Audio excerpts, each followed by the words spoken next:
Hi hello नमस्कार, मी शोभा आपल्या चॅनलच्या अजून एका नवीन रेसिपीमध्ये तुम्हा सर्वांचे स्वागत करत आहे। आणि आज आपण ओरिओ बिस्किटांचा केक तयार केलेला आहे, तो आज आपण बघणार आहे। तर अतिशय साध्या आणि सोप्या पद्धतीने आपण टेस्टी असा केक घरामध्येच तयार केलेला आहे, तो आपण आजच्या व्लॉगमध्ये बघणार आहे। केक भाजून घेण्यासाठी आपण एका पातेल्यामध्ये मीठ गरम करायला ठेवलेले आहे।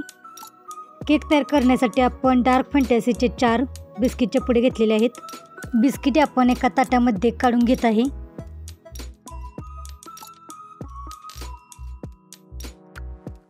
बिस्किटाच्या आतील जी क्रीम आहे ती आपण एका वाटीमध्ये काढून ठेवणार आहे। तर सर्व बिस्किटांच्या आतील क्रीम आहे ते आपण काढून बाजूला ठेवणार आहे।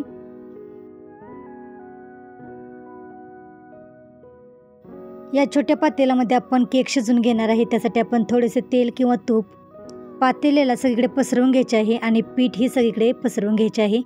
तर आपण अशा पद्धतीने सर्व बिस्किटांमधील क्रीम आहे ती बाजूला काढून ठेवलेली आहे। थोडी थोडी बिस्किटे आपण मिक्सरच्या भांड्यामध्ये घेऊन बारीक पावडर तयार करून घेणार आहे। बिस्किटांमध्ये 1 चमचे साखर टाकून आपण बारीक करून घेतलेली आहे।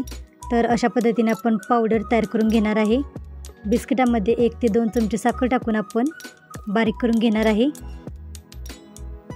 तर अशा पद्धतीने आपण बिस्किटांची पावडर तयार केलेली आहे। यामध्ये आपण 1 वाटी दूध थोडे थोडे मिक्स करून केकसाठी आपण तयार करून घेणार आहे।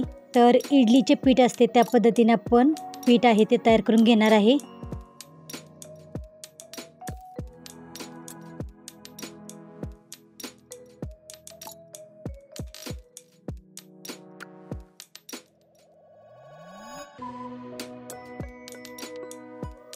तर अशा पद्धतीने आपण केकसाठी पीठ तयार करून घेणार आहे।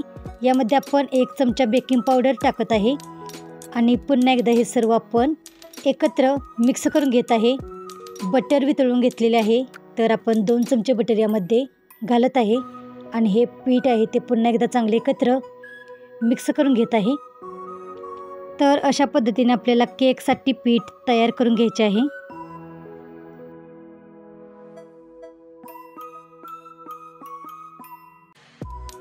तयार करून घेतलेले पीठ आपण आता ज्या पातेल्यामध्ये आपण केक शिजवून घेणार आहे त्याला आपण थोडेसे तेल लावून घेतलेले आहे आणि पीठ सगळीकडे पसरवून घेतलेले आहे।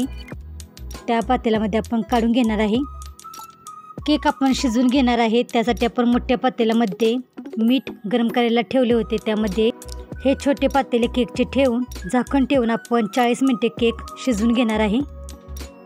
40 मिनिटानंतर केक अशा पद्धतीने शिजून तयार झालेला आहे, तो आता आपण काढून घेत आहे। केक आपल्याला थंड करून घ्यायचा आहे आणि नंतर तो आपल्याला पातेल्यामधून काढून घ्यायचा आहे। तर अशा पद्धतीने आपला बिस्किटांचा केक तयार झालेला आहे।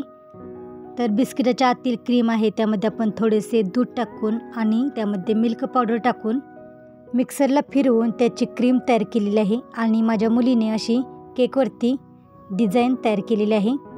तर अशा पद्धतीने आपण बिस्किटांचा केक तयार केलेला आहे आणि तो अतिशय छान पद्धतीने तयार झालेला आहे। तर आजची रेसिपी कशी वाटली ती कमेंटमध्ये नक्की सांगा। चॅनेलला अजून सबस्क्राईब केलं नसेल तर चॅनेलला सबस्क्राईब करा आणि रेसिपी कशी वाटली तीही सांगा। आणि वेळात वेळ काढून रेसिपी पूर्ण बघितल्याबद्दल धन्यवाद।